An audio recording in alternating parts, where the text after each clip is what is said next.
Hey there, 8th graders, welcome. So today we're tackling something huge, how to construct an argument so incredibly sturdy that no one can just easily knock it down.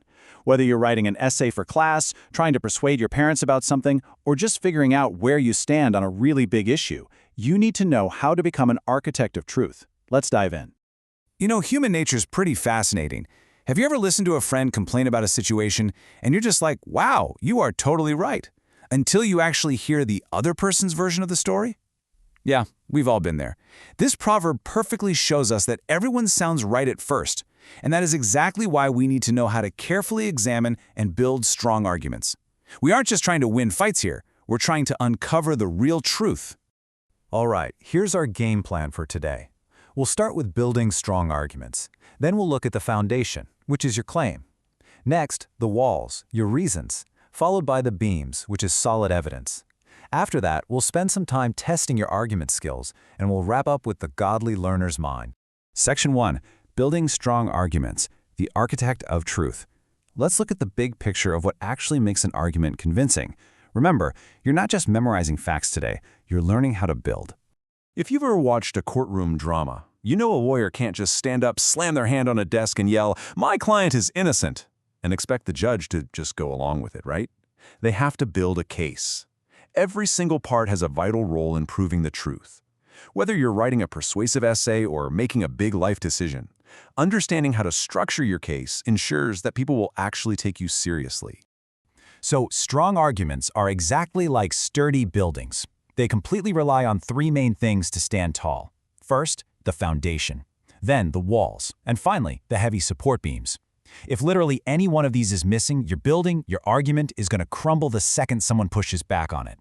Section 2. The foundation. The claim. Let's see how we build this from the ground up, because every single good building starts in the dirt with a rock-solid foundation.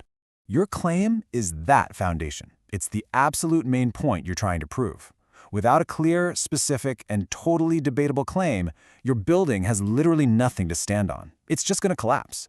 A claim isn't just a basic observation, like the sky is blue. I mean, there's no argument there, right?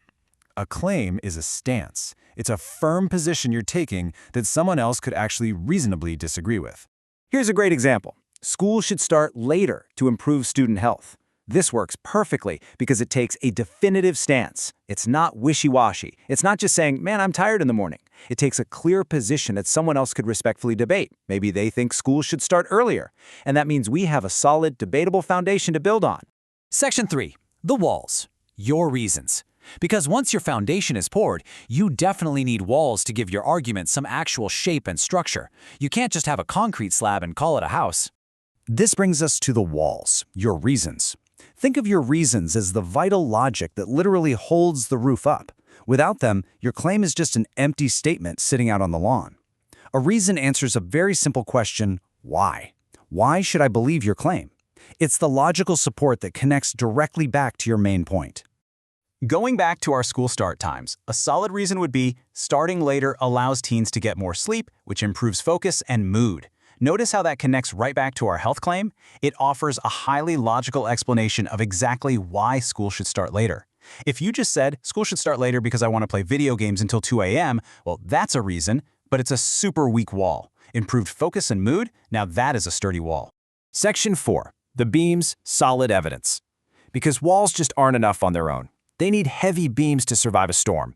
When someone inevitably challenges your argument, you need serious reinforcement. That reinforcement is your evidence. Evidence is the undeniable proof that stops people from just brushing off what you're saying.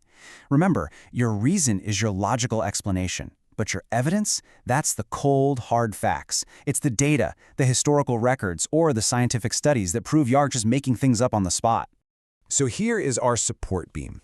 If your reason is that students focus better with more sleep, your evidence could be an actual study from the American Academy of Pediatrics showing that later start times literally improve test scores. By bringing in a credible study from real doctors who specialize in teens, your argument suddenly has maximum impact. It goes from being just your opinion to being a factual reality that simply cannot be ignored.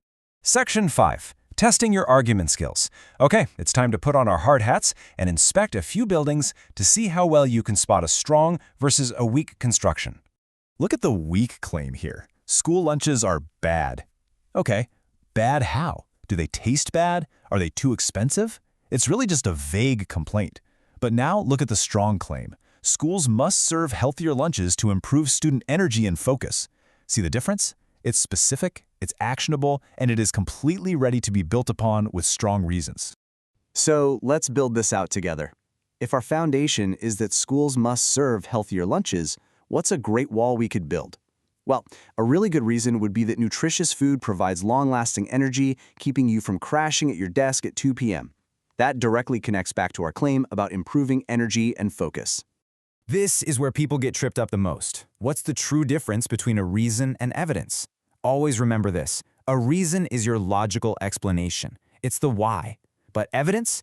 That is the hard, factual proof, the what.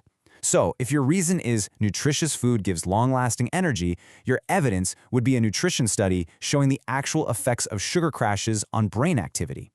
Reason is the logic, evidence is the proof. Section 6. The Godly Learner's Mind. Let's move to our final section and see how all of this builds into who you're actually becoming as a person. Because honestly, 8th graders, learning how to argue isn't just some neat trick for English class. It is about your character. Here at HeroesMart Academy, we intertwine biblical morality with education. Why? Because education without morality can actually hurt. Think about it. If you become a brilliant speaker who builds airtight arguments, but you use that skill to lie, manipulate, or tear people down, your education has just made you dangerous. Knowledge and intelligence should always help us make wise, God-honoring choices, rather than simply making us more capable of getting our own way. This is exactly why we pursue academic excellence in the first place. The Apostle Paul tells us in Romans chapter 8 that a carnal, selfish mind leads to ruin, but a spiritually minded person, someone who actually seeks God's truth, finds life and peace. When you learn how to separate fact from fiction, when you demand good evidence and clear reasons, you are training your mind to seek the truth. And keeping our minds centered on God, truth, and wisdom leads straight to that life and peace. So I want to leave you with this challenge today. You got the blueprint now: foundation, walls, beams, claim, reason, evidence.